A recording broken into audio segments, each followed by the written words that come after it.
प्रजीत sir का जो vision था, उनका जो प्रेजेंटेशन था, उसका कंटिन्यूटी में मेरा प्रेजेंटेशन रहेगा. So my presentation, what we are going to discuss is, we are going to talk about DXN future. ये जो बंदा है ये DXN का फ्यूचर के बारे में नहीं सोच रहा है. मेरा फ्यूचर DXN में कैसे रहेगा उसके बारे में सोच रहा है. DXN का फ्यूचर के बारे में सोचने की हमारी जरूरत नहीं है. वो डॉक्टर लिम, वो मैनेजमेंट, वो सब देख लेंगे. मेरा जो फ्यूचर है DXN में, वो कहां जा रहा है, कौन सी दिशा में जा रहा है, ये देखना बहुत इंपॉर्टेंट है. Because why we need to see the future. On है, down. Why it is important to know your future. Because DXN में अगर हम देखेंगे, कई तरह के लोग, many people they are already successful in DXN. Lakh कमाने वाले, 5 lakh, 10 lakh, 50 lakh, lot of people are there who are very successful. But कुछ लोग उसकी प्रयास में है, कोशिश में है सक्सेस होने के लिए. कुछ लोग नए नए शुरुआत में आए हैं ये रेस में दौड़ने के लिए. कभी कभी क्या होता है, एक मोड में चले आते हैं, वहां पे सोचने में मजबूर हो जाता है, जो रास्ता मैंने चुना है वो रास्ता सही रास्ता या नहीं है. जो DXN में दौड़ रहा हूं वो सही रास्ता में दौड़ रहा हूं या नहीं दौड़ रहा हूं. मुझे यहां पे और जोर से दौड़ना चाहिए या नहीं दौड़ना चाहिए. This is why it is important to know your future. अगर ये आपका फ्यूचर, अगर इफ यू अंडरस्टैंड फ्यूचर को, अगर आप अंडरस्टैंड करेंगे, so it will give you a prospection. Prospection का मतलब क्या है? प्रोस्पेक्शन मतलब इट्स अ सेंस ऑफ एक mental state where you will feel confidence. एक कॉन्फिडेंस मिलता है. This is what we called a prospection state. जब आप फ्यूचर को देखते हो, you will get some confidence, you will have motivation, you will have focus and you will have happiness. ये जब भी मिलेगा when you see the future clearly. Chennai में मेरा एक दोस्त था. उसने क्या किया, चेन्नई शहर से बाहर उसने एक जमीन खरीदा. उसने कोई रियल एस्टेट वालों ने उसने जमीन बेच दिया. उसने पूरा पैसा, उसका जो करियर में जितना भी सेविंग था, सारी सेविंग वो जगह में डाला. जगह में डालने के बाद 2 साल का बाद मैं उससे मिला. मैं पूछा तू कैसा है? वो बोल रहा उतना अच्छा नहीं हूं. क्यों? ये देखना, मेरा पूरा फ्यूचर में यहां पे डाल दिया. वो समय ये डिसीजन मुझे सही लगा, तो इसीलिए मैंने वहां पे डाल के पूरा जमीन खरीदा. बट अभी पता नहीं यहां पे कुछ डेवलपमेंट नहीं हो रहा है, और ये जमीन बेचना चाहूं या ना चाहूं, अगर बेचने के लिए लोग भी नहीं आ रहे, खरीदने के लिए लोग भी नहीं है, तो इसीलिए मैं परेशान हूं. मुझे पता नहीं मेरा फ्यूचर क्या होगा. तो मैंने उसे बोला, अच्छा यू डोंट वरी, मेरे कुछ दोस्त है, मैं उनसे पूछूंगा अगर ये जमीन को कैसे बेचने के मैं तुझे इंतजाम कर रहा हूं. मेरा एक दोस्त था CMDA में, चेन्नई मेट्रोपॉलिटन डेवलपमेंट अथॉरिटी में काम कर रहा है. मैं उससे पूछा, ये जमीन है, मेरा दोस्त वो बेचना चाहता है, तू अगर तेरा कोई कॉन्टैक्ट है तो मुझे बता. वो जो CMD में काम करने वाला, उसने बोला, तेरा दोस्त को बोल वो जमीन कभी भी नहीं बेचने का. बिकॉज वो जो जमीन है ना, उसका पास मेट्रो ट्रेन का एक बड़ा हब आने वाला है. उसका सामने एम्स का हॉस्पिटल आने वाला है. उसका 1 किलोमीटर पीछे नया तमिलनाडु गवर्नमेंट का सेक्रेटरीट होने वाला है. तो इसीलिए उसे बोल ये जमीन को कभी भी नहीं बेचने का. मैं मेरा दोस्त से गया, मैंने बोला, देख तू बेचना चाहता है, ये वहां पे मेट्रो आने वाला है, सेक्रेटरीट आने वाला है, एम्स आने वाला है, मैं हर एक इंफॉर्मेशन दे रहा हूं, उसका अंदर जो कॉन्फिडेंस लेवल है वो बढ़ता गया बढ़ता गया। जब माहू सीता उसका चेहरे में खुशी मुझे नजर आया, मैं अभी उसे बोला बेचना चाहता है मुझे बेच दे, वो सब बोला नहीं बेचूंगा, ये जमीन को मैं कभी भी नहीं बेचूंगा। सेम इंसान, सेम जमीन, एक हफ्ते पहले उसका डिसीजन दूसरा था। सेम जमीन में एक हफ्ते पहले उसका डिसीजन दूसरा बन गया। कैसा बना? क्या ऐसा हुआ उसका डिसीजन ऐसा बदला? क्यों बदला? क्यों बदला? बिकॉज एक ही चीज, फ्यूचर का इंफॉर्मेशन उसे मिला, उसने फ्यूचर को देखा, इसीलिए उसका अंदर जो कॉन्फिडेंस आया, इसीलिए उसका अंदर जो मोटिवेशन आया, इसीलिए उसका अंदर जो हैप्पीनेस आया। वो जमीन में अभी भी कुछ भी नहीं हुआ, बट होने वाला है, ये भरोसा, ये इंफॉर्मेशन, दिस कॉन्फिडेंस, ये फ्यूचर को देखा, इसीलिए उसका अंदर कॉन्फिडेंस आया। इसीलिए दोस्तों डीएक्सन का फ्यूचर कहां है ये देखना बहुत बहुत जरूरी है, हमारा कॉन्फिडेंस के लिए, मोटिवेशन के लिए, फोकस के लिए और हैप्पीनेस के लिए। So where DXN is going and how we are going, because हर वक्त मोटिवेशन हमारा साथ ही नहीं रहता है। कुछ टाइम मोटिवेटेड रहते हैं, कुछ मोटिवेशन चला जाता है, कुछ टाइम ऐसे मुसीबत आ जाता है, सोचने में मजबूर कर देता है रास्ता सही है या नहीं है। इसीलिए ये जो इंफॉर्मेशन साथ में रहना बहुत जरूरी है, तो हमारा मोटिवेशन को, काम करने का जो हमारा जज्बा को बढ़ा रखे। सो माय डियर, तो नाउ लेट अस फोकस। अगर if you want to see the future, अगर आपका फ्यूचर देखना चाहते हो कहां है, ये फ्यूचर कुछ फैक्टर में डिपेंडेंट होता है। नंबर वन, ये डिपेंडेंट होता है इन द इंडस्ट्री इटसेल्फ। ये जो हमारा इंडस्ट्री है, डायरेक्ट सेलिंग इंडस्ट्री, इसका फ्यूचर क्या है ये देखना बहुत जरूरी है। इसका फ्यूचर कितना मजबूत है ये देखना बहुत जरूरी है। अगर ये हमें मालूम पड़ जाता है तो हमारा फ्यूचर, हम ये कंक्लूजन में आ सकते हैं, तो हमारा फ्यूचर भी बहुत ताकतदार है। ये जो फेसेस है, this is the face of any industry. जो भी इंडस्ट्री आता है, इमर्ज होता है, सक्सेस होता है, ये फेस से गुजरता है। Not only direct selling industry के बारे में बात नहीं कर रहा हूं, सारी industry. You talk about banking industry, you talk about insurance industry. ये कैसा हुआ? पहला शुरू होता है एमरजेंस ऑफ एन इंडस्ट्री। एक इंडस्ट्री शुरू होने का कुछ आइडियाज कुछ लोगों का साथ आता है। वो आइडिया आने का बाद वो लोगों का साथ शेयर करते हैं, ऐसा एक आइडिया आया है, तू क्या बोलता है, let us start this industry. ये आइडिया आने का बाद पहला स्टेप आता है रेसिस्टेंस। लोग नया आइडिया को जल्दी नहीं मानते। जैसा हुआ बैंकिंग। जब बैंकिंग शुरू हुआ था, लोग बोले थे, उस टाइम में क्या होता था, सारी पैसा घर में ही रखते थे। एक बंदा जाके बोला, भाई तेरा पैसा, सारी पैसा मेरे पास है, मैं रख लूंगा। तो लोगों को अजीब से लगा, मेरा पैसा तेरा कने क्यों दूं? मेरा पैसा मैं खुद रखूंगा ना। बिकॉज वो टाइम किसी को जानता, मेरा पैसा तू क्यों मांग रहा है? नो, तेरा पैसा था, मैं सुरक्षित रखूंगा, वो मैं खुद रख लूंगा। सो शुरुआत में ये बैंकिंग इंडस्ट्री का इतना आसान से इमर्ज नहीं हुआ।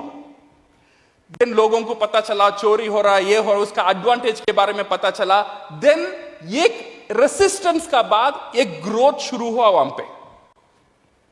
ये जब ग्रोथ शुरू हुआ, पहले फेस में ये ग्रोथ बहुत बड़ा होता है। जब ये बड़ा होता है, इसमें सारे खिलाड़ी अंदर आते हैं। अच्छे बैंकिंग भी आता है, खराब बैंकिंग भी आता है। ये जब खेल शुरू हो जाता है, तब इसमें कुछ लोग फायदा भी होते हैं, कुछ लोग का नुकसान भी हो जाता है। जब नुकसान हो जाता है देन इसका चर्चा शुरू हो जाता है। एक बंदा ने बैंक में पैसा डाला, वो बैंक डूब गया, वो बैंक चला गया। देखो, इसीलिए बोला था बैंक में पैसा मत डालो, ये नए नए आइडिया में मत जाओ। सो ये क्या होगा, then it go to the initial big growth, then expect sceptical और करेक्शन फेस आएगा। जब ये चर्चा ज्यादा है, एक इंडस्ट्री के बारे में खराब या अच्छा चर्चा ज्यादा हो जाता है, ये गवर्नमेंट को अट्रैक्ट करता है। ये क्या हो रहा है, लोग किसके बारे में बात कर रहे हैं, इसका पैसा कहां गया, वो कंपनी इसका क्यों गया, ऐसे क्या कंपनीज है यहां पे काम कर रहे हैं। तो गवर्नमेंट का नजर वो इंडस्ट्री का ऊपर आ रहा है। जब गवर्नमेंट इंडस्ट्री को स्टडी करता है, गवर्नमेंट पहले एक डिसीजन, दो डिसीजन लेता है। पहला डिसीजन, ये इंडस्ट्री ये देश के लिए जरूरी है या जरूरी नहीं है। गवर्नमेंट पहला ये देखता है। गवर्नमेंट सोचता है ये इंडस्ट्री जरूरी है तो उसे बढ़ाता है। अगर गवर्नमेंट सोचता है वो जरूरी नहीं है, इमीडिएटली उसे बैन कर लेता है। वो बैन कर लेता है, बोलता है ऐसे बैंकिंग में मत जाओ, ये इलीगल है। अदरवाइज गवर्नमेंट क्या करता है, ये इंडस्ट्री सही है बट यहां पे अच्छे खिलाड़ी के साथ खराब खिलाड़ी भी है, इनको हटाने के लिए रूल्स एंड रेगुलेशन की जरूरत है। सो गवर्नमेंट क्या करता है, सेकेंड फेज में रूल्स एंड रेगुलेशन आता है एक इंडस्ट्री को सही कराने में। ये इंडस्ट्री को रेगुलेशन आने का बाद देन आता है कंसोलिडेशन फेज। कंसोलिडेशन फेज का मतलब यहां पे जो खराब नियत वाली कंपनी है ये सब हट जाता है, सिर्फ ताकतदार कंपनी खड़ता है। ये कंसोलिडेशन में होता है। ये कंसोलिडेशन का बाद आता है मैसिव ग्रोथ। असली ग्रोथ यहां पे आता है। सो this is for an industry. अगर आप डायरेक्ट सेलिंग इंडस्ट्री देखेंगे इंडिया में, ये सारी फेस में डायरेक्ट सेलिंग इंडस्ट्री गुजर चुका है। Number one, emergence of an industry. जब इंडस्ट्री आया, लोग बोल रहे ये डायरेक्ट सेलिंग है, आप दुकान में नहीं मिलेंगे, डायरेक्ट फैक्ट्री से खरीदो, कमीशन पे करेंगे। पहले रेसिस्टेंस था, कुछ लोग सक्सेस होने के बाद इनिशियल बिग ग्रोथ आ गया, वहां पे सारी कंपनीज आ गए। कुछ लोग न्यूट्रिशन प्रोडक्ट लेकर आए, कुछ लोग बेवरेजेस लेकर आए, कुछ लोग इन्वेस्टमेंट प्लान लेकर आ गए। कुछ लोग बोले थे तू मेरा पास पैसा दे, मैं स्विस बैंक में तेरा गोल्ड रखूंगा। You know how many companies, बहुत सारी कंपनीज आए, लोग चीट भी किए। Then it attracted the government. Then government का नजर डायरेक्ट सेलिंग इंडस्ट्री पर पड़ा। देन गवर्नमेंट ने सोचा ये इंडस्ट्री जरूरी है या जरूरी नहीं है। अगर जरूरी नहीं होता गवर्नमेंट में इमीडिएटली वो टाइम में बैन लगाता था, पर गवर्नमेंट ने बैन नहीं लगाया। गवर्नमेंट ये जानता है ये इंडस्ट्री जरूरी है इंडियन इकोनॉमी को बढ़ाने के लिए, इसीलिए गवर्नमेंट ने इनिशिएशन लिया। इसे अभी प्रोटेक्ट करना गवर्नमेंट की जिम्मेदारी है।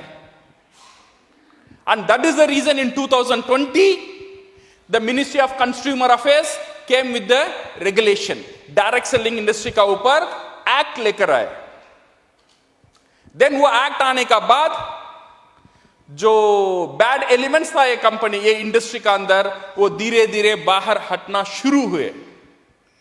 इसका बाद यहां से शुरू होने वाला है असली growth for this industry, that is what we call the massive growth. बहुत बड़ा एक ग्रोथ ये इंडस्ट्री में अभी आने वाला है। अब तक जो देख रहे हैं ये सारी यहां तक का खेलता, ये कंसोलिडेशन ऑफ इंडस्ट्री तक खेलता। अभी एक्चुअल ग्रोथ यहां पे, मैसिव ग्रोथ यहां पे शुरू होने वाला है। So you are the pioneer of this industry. ये जो इंडस्ट्री का जो पायनियर बोलते हैं, हम लोग ये इंडस्ट्री का पायनियर्स है। So now you understand the future of direct selling industry. कैसा है हमारा इंडस्ट्री? मजबूत इंडस्ट्री है, द फ्यूचर इंडस्ट्री है, एंड द ब्राइट इंडस्ट्री है, एंड मैसिव ग्रोथ करने वाली इंडस्ट्री है हमारा industry, direct selling industry.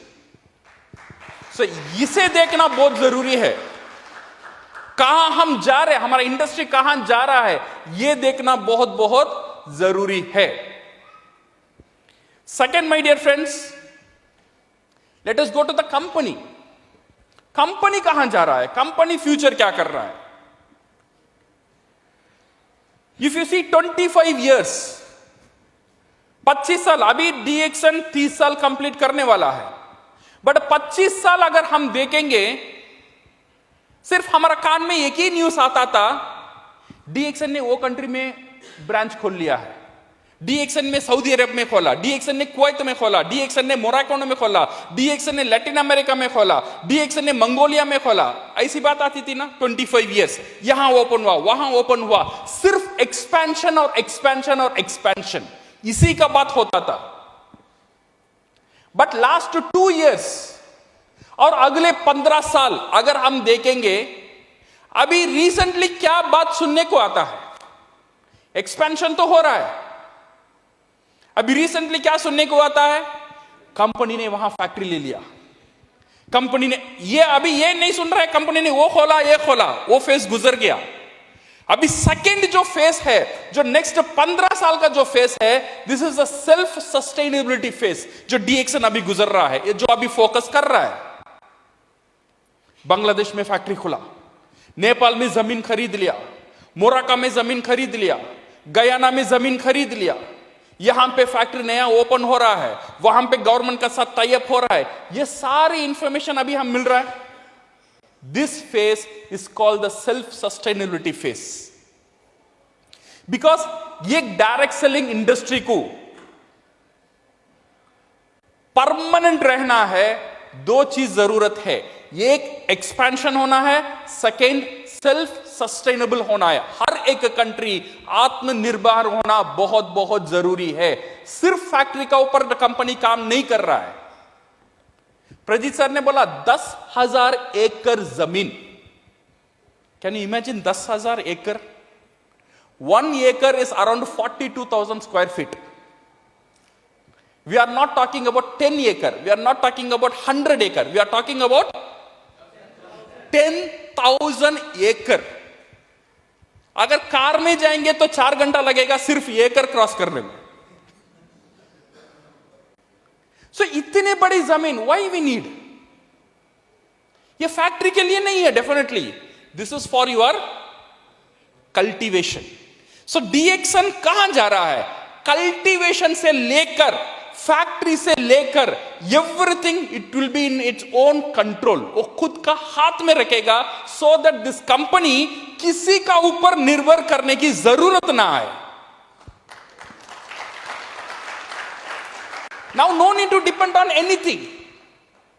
This is what DXN is going. So what will happen is, it will become the everlasting company. So this is what we should know about the future.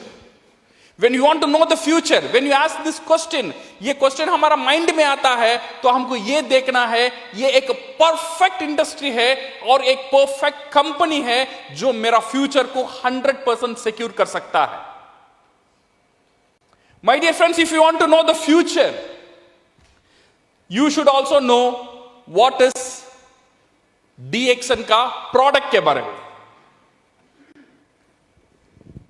DXN का product, ये product direct selling industry में एक बहुत बड़ा role play करता है एक networker को सक्सेस कराने में, because this is our tool. सारी खेल इसका साथ ही हम खेलने वाले हैं, ये हमारा हथियार है। अगर हथियार मजबूत रहेगा, जीत इजी हासिल कर सकते। सो डीएक्सन का जो प्रोडक्ट का ट्रेंड कहां जा रहा है, ये देखो। अगर ये सही रास्ते में जा रहा है तो वी विल नो मेरा भी जो फ्यूचर है वो सही रास्ते में ही है। पहला जो फेसेस था डीएक्सन का 2000 टू 2010, मैं जब चेन्नई में शुरू हुआ था 2001 में, अराउंड 200 पीपल 300 पीपल ऑफिस में आते थे, उसमें से 80% लोग पेशेंट थे। वहां पे जब शुरुआत हुआ था डीएक्सन, लीडर्स फोकस कहां पे था? इलनेस इंडस्ट्री का ऊपर था, एक छोटा इंडस्ट्री का ऊपर था। वहां पे सबका साथ एक कैलकुलेशन था, डायबिटीज को पकड़ो स्टार एजेंट, अगर कैंसर मिल गया स्टार डायमंड। तो इसलिए लोग कोशिश करते थे कैंसर कहां है। उनका डाउनलाइन अगर देखेंगे, एक cancer patient, liver, heart attack, उसका सारी डायमंड ऐसा ही रहेगा। सो बिजनेस एक जगह जाने का बाद ऊपर उठ नहीं सका। Then it took 10 years for DXN to reposition. सही जो डीएक्सन का जो पोजीशन है उसमें सिखाने के लिए with the help of all the leaders and proper education and training, जो आरजीजीएल दवाखाने में था वो चलकर डाइनिंग टेबल में आने 10 साल लगा। Now in this 2010 and 2020, now you can see the DXN product has position in the food supplement and wellness. Now मैं अभी ये नहीं सुनता हूं मेरा डायमंड कैंसर है, सही है ना? सो ये बहुत साल पहले मैं सुना था। अभी लोग इसके ऊपर कंसंट्रेशन नहीं कर रहे, लोग कंसंट्रेशन कर रहे ये प्रोडक्ट को हर दिन का प्रोडक्ट कैसे बनाए। सो इसीलिए स्पाइरुलिना अभी दवाखाने में नहीं रहता है, स्पाइरुलिना डाइनिंग टेबल में रहता है। मेरा नॉर्मल डोसा स्पाइरुलिना दो लो बन गया सुपर डोसा, सही करेक्ट ना? So I can not expect my wife to cook me a super food. मैं तो तू जो भी आता है अच्छा तू करके दे, उसे सुपर बनाना मेरा काम है। और मैं मैजिक इंग्रेडिएंट डालता हूं स्पाइरुलिना। मेरा नॉर्मल इडली बन गया super idli. So this is how we position the product.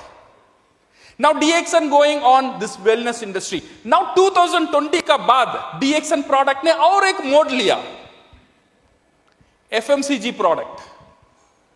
सिर्फ न्यूट्रिशन वेलनेस इसका अंदर सहमत नहीं रहा डीएक्सन। अभी नमक हमारा पास है। यस, डीएक्सन का 2001 में सोच का बाहर था आरजीजीएल कंपनी नमक बेच सकता है, but now you see we have नमक हमारा पास है। अभी जैगरी गुड़ हमारा पास आने वाला है, जो कपड़े धोने का लिक्विड हमारा पास है, सामान धोने का लिक्विड हमारा पास है, फ्लोर क्लीनर हमारा पास है, हर एक एफएमसीजी प्रोडक्ट हमारा पास है। और इतना बड़ा फैक्ट्री तेलंगाना में 200+ प्रोडक्ट आएगा। आप जो भी प्रोडक्ट का नाम लोगे वो प्रोडक्ट डीएक्सन का साथ रहेगा। This is what the future. आपका जो हथियार है कितना मजबूत होने वाला है और कितना मजबूत है अभी वो समझना बहुत जरूरी है प्रोस्पेक्शन के लिए, वो कॉन्फिडेंस के लिए। अगर ये सही रास्ता में जा रहा है तो मेरा फ्यूचर भी सही रास्ता में जा रहा है। If you want to know the future, you should know about your action trend. मैंने बोला 3 चीज, इंडस्ट्री, कंपनी, प्रोडक्ट एक तरफ, आपका फ्यूचर डिपेंड होता है आपका काम से, ये और एक तरफ। Your action trend is also very important.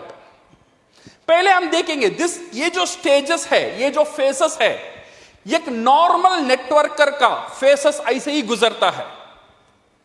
पहला फेस होता है स्टार्टिंग स्टेज, जब वो मेंबरशिप साइन करता है और डीएक्सन में आ जाता है। This is what we call the starting stage. Starting stage आने का बाद देन ही बिल्ड द बिजनेस, ट्रेनिंग लेना, प्रोडक्ट बेचना, स्पॉन्सरिंग करना, सेमिनार अटेंड करना, वो बिल्ड करता है। बिल्ड करने का बाद थर्ड स्टेज आता है मोमेंटम। मोमेंटम फेस का मतलब उसका स्टेटस बड़ा होना शुरू होता है। स्टार एजेंट बन गया, स्टार रूबी बन गया, स्टार डायमंड, और बोनस भी बढ़ना लगता है और स्टेटस भी बढ़ना लगता है। This is what we call the momentum. एक मोमेंटम, एक तेज रफ्तार पड़ता है। This is what the momentum stage. एक मोमेंटम स्टेज का बाद एक आता है स्टेबिलिटी स्टेज।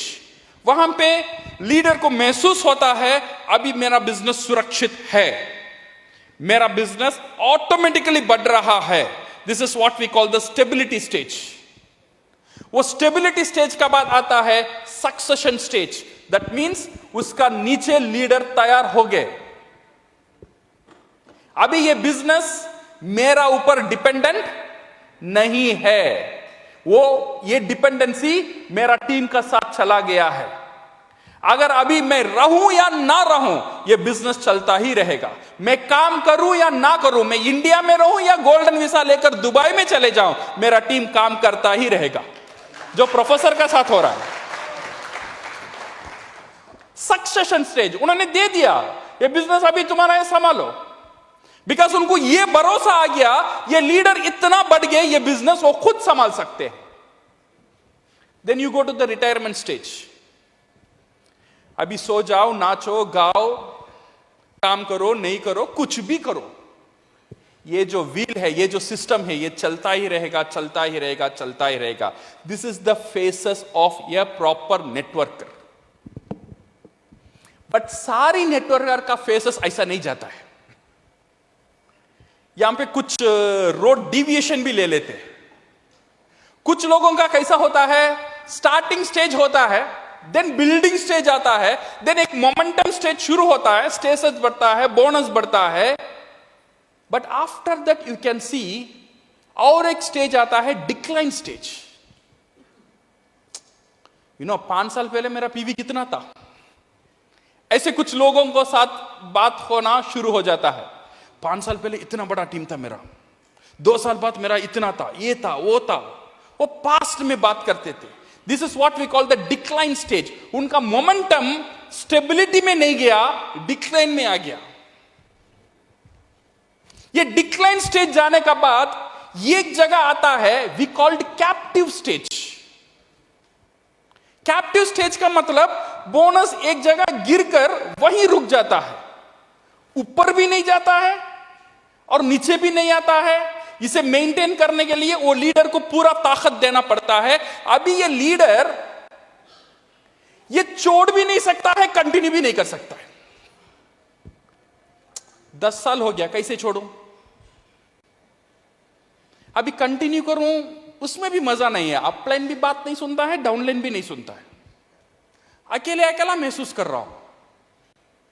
ये कैप्टिव स्टेज, ये कैप्चर स्टेज में आ जाता है ये तरह के networker. After this captive stage this we what we called an unhappy stage. जो बोनस, जो वॉल्यूम आ रहा है उसे उतना हैप्पीनेस नहीं देता है, तो ये लीडर वो अनहैप्पी स्टेज में ही कंटिन्यू करता है। सो हाउ टू चेंज ये जो स्टेज है, ये momentum stage, you should not go to the decline stage. ये आना चाहिए कहां पे? स्टेबिलिटी स्टेज में आना चाहिए, देन सक्सेशन में जाना चाहिए, देन ये रिटायरमेंट में जाना चाहिए। How to do that? ये करने के लिए हर एक नेटवर्कर का 3 अवतार रहता है। ये 3 अवतार में वो नेटवर्कर गुजर कर आएगा, देन वो स्टेबिलिटी, सक्सेशन, रिटायरमेंट स्टेज में जाएगा। अगर वो 3 अवतार वो कंप्लीट नहीं कर पाता है, या शायद एक अवतार कंप्लीट करता है, 2 अवतार कंप्लीट करता है, 3वां अवतार पे अंदर नहीं जाता है, उसका हाल बेहाल, ये डिक्लाइन स्टेज में अटक जाता है। नेटवर्कर का क्या अवतार है? We tell this is what we call the starters phase. सही है ना? जो नेटवर्कर शुरू करता है, एक सक्सेस स्टोरी सुनकर शुरू कर लेता है, देन मोटिवेट होता है, देन एक्साइटमेंट होता है, देन काम करना शुरू कर देता है, काम करता ही रहता है, काम करता ही रहता है, काम करता ही रहता है। उसका अंदर अगर हम देखेंगे सारी एक्साइटमेंट रहता है, पैशन रहता है और मोटिवेशन रहता है। This is what we called an amateur. Networking industry में ये अमेचर, काफी सारे लीडर, ऐसे लीडर आप पाएंगे। मोटिवेटेड रहेगा, पैशन रहेगा, एक्साइटमेंट रहेगा, बट उसका एक्साइटमेंट या पैशन जब कम हो जाएगा, उसका पीवी भी कम हो जाएगा। ये सारी बिजनेस उसका अंदर ही सराउंड करता है। सो इसीलिए my dear friends, only excitement and passion will not take you to success. You know, I have my uncle, मेरा एक अंकल है, उसे क्या हुआ, एक बार हार्ट ब्लॉक आ गया है। And I went to the doctor, doctor told it's a case of open heart surgery, surgery करना ही पड़ेगा और कोई उपाय नहीं है। उसका बेटी है, बेटा नहीं है, तो इसीलिए मुझे वो कंसर्न फॉर्म में साइन करना पड़ेगा। वो कंसर्न फॉर्म में लिखा है, अगर तेरा मामा को कुछ हो गया, डॉक्टर जिम्मेदारी नहीं है। पैसा पूरा मैंने दिया, बट फिर भी हमने कंसर्न फॉर्म में साइन किया। साइन करने के बाद हॉस्पिटल ने बोला नेक्स्ट वीक ऑपरेशन है, आ जाओ मामा को लेकर।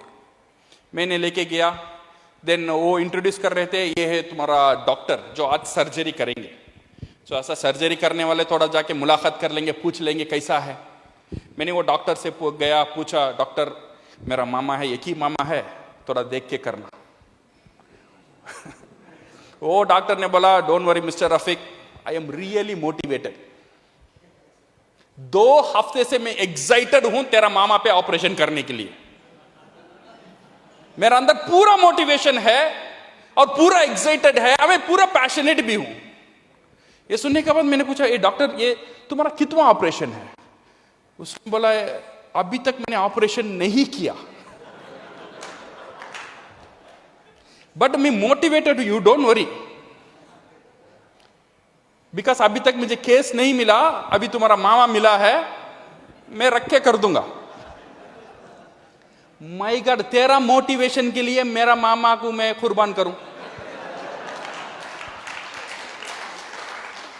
सिर्फ मोटिवेशन है, एक्साइटमेंट है, स्किल है, लेटर। ट्रेनिंग देना जानते हो? नहीं नहीं नहीं नहीं, एक्साइटेड हूं। प्रोडक्ट नॉलेज है, मोटिवेटेड हूं। एक टीम को हैंडल कर सकते हो, पैशनेट हूं डीएक्सन में, डीएक्सन से बहुत प्यार करता हूं। ज्ञानोडर्मा के बारे में बोलो, बाद में बोलेंगे, मेरा प्यार देखो डीएक्सन। मार्केटिंग प्लान जानते हो? अरे वो सब बाद में। यू सी मी, कितना एक्साइटेड, मैं स्टेज में कैसा कूदता हूं वो देखो ना। My dear friends, excitement, passion और मोटिवेशन जैसा वो डॉक्टर का पास मेरा मामा, वो नेटवर्कर का साथ नया मेंबर, उसका हाल क्या होगा? वो क्या गाइड करेगा उसे, वो क्या सक्सेस बनाएगा उसे, वो खुद नहीं जानता है क्या करे। इसीलिए ये 2 अवतार काफी नहीं मेरे दोस्तों। You have to enter into third avatar, and third avatar we called a professional networker, where you concentrate on the skill development. ये प्रोफेशनल कैसा बनता है? ये दोनों, ये अमेचर, ये प्रोफेशनल का फर्क क्या है? Amateurs work for the result, professionals work on the process. Always remember, amateur क्या करते हैं? रिजल्ट में काम करते हैं, और प्रोफेशनल क्या करते हैं? प्रोसेस में काम करते हैं। रिजल्ट क्या है, प्रोसेस क्या है? रिजल्ट का मतलब क्या है? हर महीना कितना पीवी करना है? कितना करना है? कोई बोलता है 3000, कोई बोलता है 5000, कोई बोलता है 1000। तो हमारा कॉन्सेंट्रेशन कहां है? This is what we call result. 1000 करो, रुक जाओ, बस बस हो गया। 1000 करने के लिए बोनस आ जाएगा ना, तो 1000 ही करो, या 3000 करो, काफी है। So we concentrate only on the process, only on the result. ये रिजल्ट ले आने का एक प्रोसेस है। What is that process? Become a strong distributor. अगर हम अच्छा डिस्ट्रीब्यूटर बनेंगे, this result will keep on increasing, keep on increasing, keep on increasing. इसका प्रोसेस ही है एक डिस्ट्रीब्यूटर को ताकतदार डिस्ट्रीब्यूटर बनाना और ज्यादा प्रोडक्ट डिस्ट्रीब्यूट करना। बिकॉज हमारा नाम क्या है डीएक्सन में? हमारा पहचान क्या है? You are not a sponsor. Company ने आपके स्पॉन्सर करके नहीं बुलाया, क्या बोल के बुलाया आपको? काम क्या है हमारा? डिस्ट्रीब्यूट करना। 5 साल पहले 3000 पीवी, 5 साल का बाद 3000 पीवी। तो मेरा जो काम क्या हुआ? Forget about your downline. Downline सुनता है, नहीं सुनता है, काम करता है, काम नहीं करता है, you can not blame, I understand. But मेरा जो काम है, आपका जो काम है, जो डिस्ट्रीब्यूट करना, अगर 5 साल पहले भी 3000, 5 साल का बाद भी 3000, 15 साल का बाद भी 3000, 5 प्रोडक्ट तब भी 3000, 50 प्रोडक्ट आएगा तब भी 3000, 500 प्रोडक्ट आएगा तब भी 3000, whom to blame? So my dear friends, understand the process. ये जो पूरा खेल है डीएक्शन का, ये नेटवर्क मार्केटिंग का पूरा खेल है, डिस्ट्रीब्यूशन में ही है। जितना ज्यादा प्रोडक्ट हम डिस्ट्रीब्यूट करेंगे उतना ज्यादा पीवी।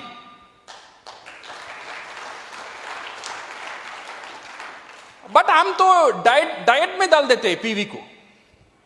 3000 वहीं रुक जाओ, 5000 करेंगे तो बड़ा स्पाइरुलिना मिलेगा, वो महीना कर लेना, अदरवाइज नहीं करेंगे। ये जो 50 प्रोडक्ट आ गया, लोग बोलते हैं कंबुचा। कंबुचा कैसा था? ये बहुत जबरदस्त, नहीं जबरदस्त, आपका पीवी में पता चलेगा। ये कंबुचा आने के बाद भी सेम 3000 ही है, कंबुचा का फायदा ही नहीं है।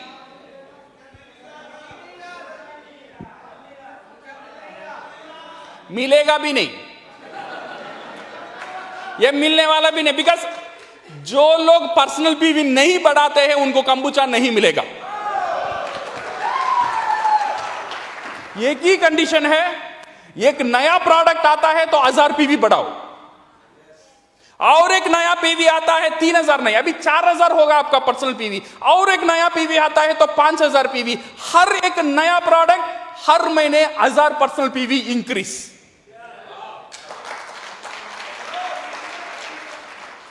वाव टाव सब ठीक है, अभी वो पीवी में क्या करना है वो देखो। Because my dear friends, please understand, ये पूरा खेल यहां पे ही है। प्रोडक्ट का खेल है, डिस्ट्रीब्यूशन का खेल है, आपका पर्सनल पीवी बढ़ाने का खेल है। You see this one, India and Peru, जो प्रजीत सर ने बात कर रहे थे। इंडिया का पॉपुलेशन 140 करोड़, पेरू का पॉपुलेशन 3.7 करोड़। एवरेज इनकम, एक आदमी का एवरेज इनकम हर महीना इंडिया में 42,000 रुपीस। पेरू में एक आदमी का एवरेज इनकम इज 35,000 रुपीस। तो इससे यह भी पता चलता है पेरू इंडिया से बहुत अमीर देश नहीं है। सेकेंड चीज, एक्सपेंसेस, जो प्रोडक्ट खर्चा, जो प्रोडक्ट का जो दाम है, अगर एक रोटी इंडिया में 100 रुपया है, पेरू में सेम रोटी 135 रुपीस है। उनका एक्सपेंसेस भी ज्यादा है और इनकम भी कम है। इसका मतलब उनका इकोनॉमी और उनका जो है वो इंडिया से, they are not very affluent country. DXN sales ये उल्टा रिजल्ट देता है। डीएक्शन का सेल 100% है तो पेरू का सेल 350% है हर महीना। मेंबर्स इंडिया में भी 30 लाख है और पेरू में भी 30 लाख ही है। So what is the reason? यहां भी 30 लाख मेंबर है, यहां भी 30 लाख मेंबर है, और पेरू हमारे से बहुत अमीर कंट्री भी नहीं है, और इसका सेल में इतना फर्क क्यों है?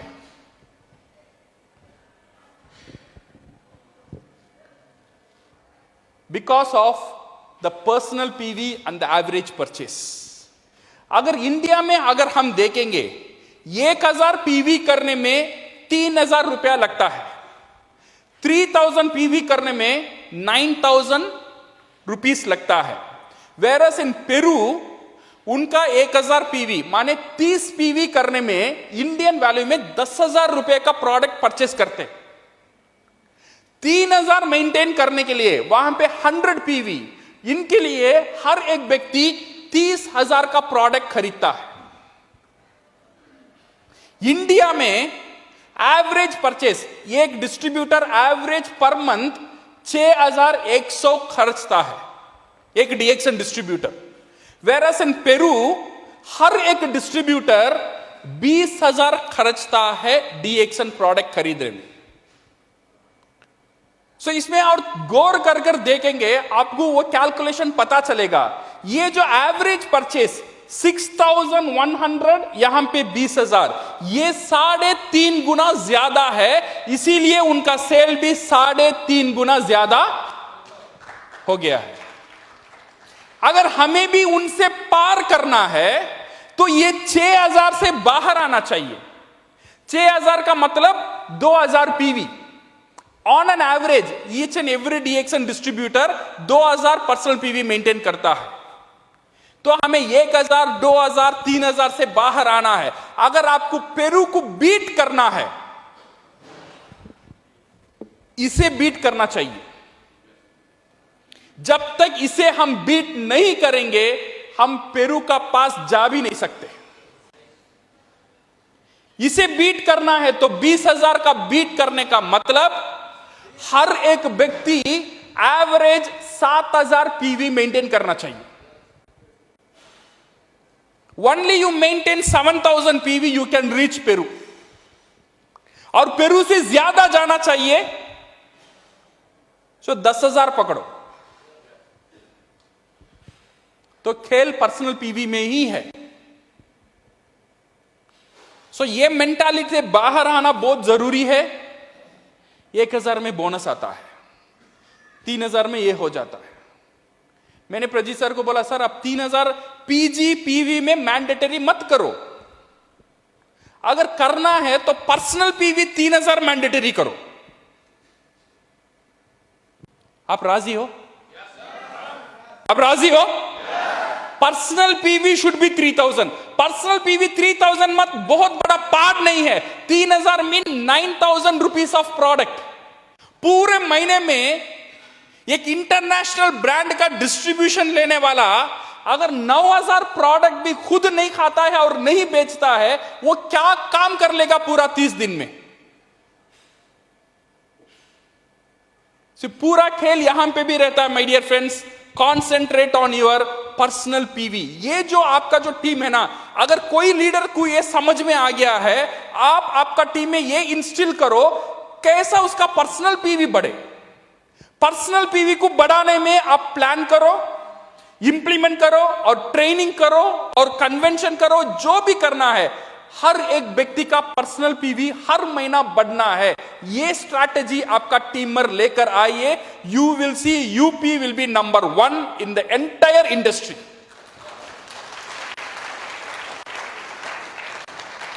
हम कर सकते हैं?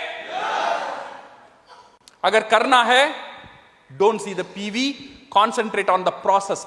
हर महीना कितना डिस्ट्रीब्यूटर मेरा टीम में जुड़ता है, इसमें ख्याल रखना। हर महीना कितना डिस्ट्रीब्यूटर जुड़ा, डिस्ट्रीब्यूटर नहीं, कितना कंज्यूमर जुड़ा।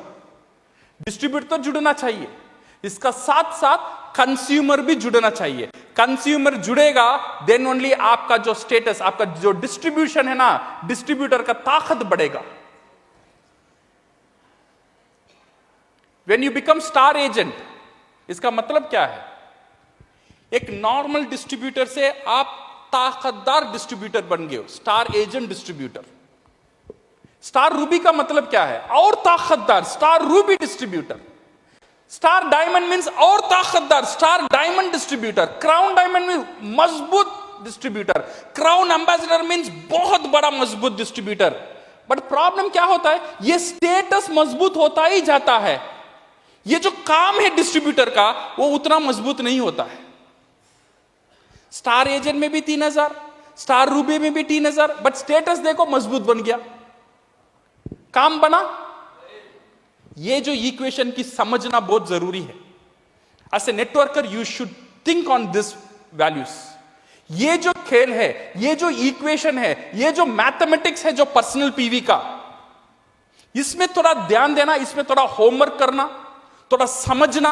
अगर पर्सनल पीवी बढ़ता है, क्या क्या इंपैक्ट आपका नेटवर्किंग में आ सकता है, तो आपका ट्रेनिंग, आपका मोटिवेशन और आपका पूरा ग्रुप मीटिंग्स, एवरीथिंग, ये जो पर्सनल पीवी को बढ़ाने में ये एक इंपॉर्टेंट पार्ट होना चाहिए।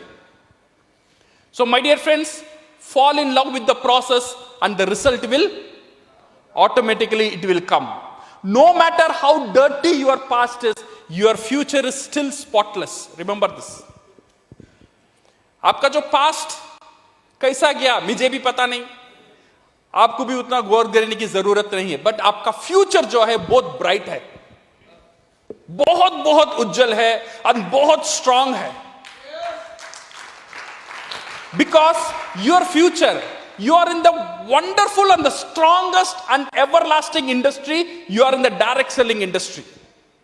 And you are in the DXN company, the most stable company in the entire world in this industry. और आपका जो प्रोडक्ट है, you name it we will have it, आप नाम लो वो हमारा पास रहेगा। ऐसे मोड में DXN का प्रोडक्शन चल रहा है। And your action should concentrate on the process. सिर्फ रिजल्ट में कॉन्सेंट्रेट मत करो, अगर प्रोसेस में आ जाएगा you will get that prospection, वो confidence, you are in the right system. Because DXN का जो सिस्टम है इज बिल्ट फॉर सक्सेस। हमारा जो सिस्टम हम बोलते हैं 3 ही स्टेप है। गुड कंज्यूमर, सेकंड क्या है, गुड डिस्ट्रीब्यूटर, और number 3 is good networker. That's all. अच्छा डिस्ट्रीब्यूटर बनना, सेकंड अच्छा डिस्ट्रीब्यूटर बनना माने कंज्यूमर को जोड़ना, थर्ड अच्छा नेटवर्कर बनना माने डिस्ट्रीब्यूटर को जोड़ना। सिर्फ 3 ही सिस्टम है। ये 3 सिस्टम अगर हम ख्याल रखेंगे, जो ये जो प्लेटफॉर्म है, जैसे मैंने बोला था ना, जो दादर का जो स्टेशन में जो सिस्टम है, स्टेशन में खड़े जाओ, 2 मिनट का बाद आप ट्रेन का अंदर रहेंगे, बिकॉज उतना क्राउड रहेगा। You go and stand in the station, सिर्फ प्लेटफॉर्म में खड़ जाना, ट्रेन आएगा 2 मिनट का बाद आप ट्रेन का अंदर, आप चल के जाने की जरूरत नहीं है। सिर्फ वो सिस्टम ऐसा बना हुआ है, ऑटोमेटिकली आपको ट्रेन का अंदर लेकर जाएगा। और DXN सिस्टम भी ऐसा ही बना हुआ है, ये प्लेटफॉर्म में खड़ जाओ, ऑटोमेटिकली आपको क्राउन एम्बेसडर बनाकर ही रहेगा। So thank you very much and all the best and go crown.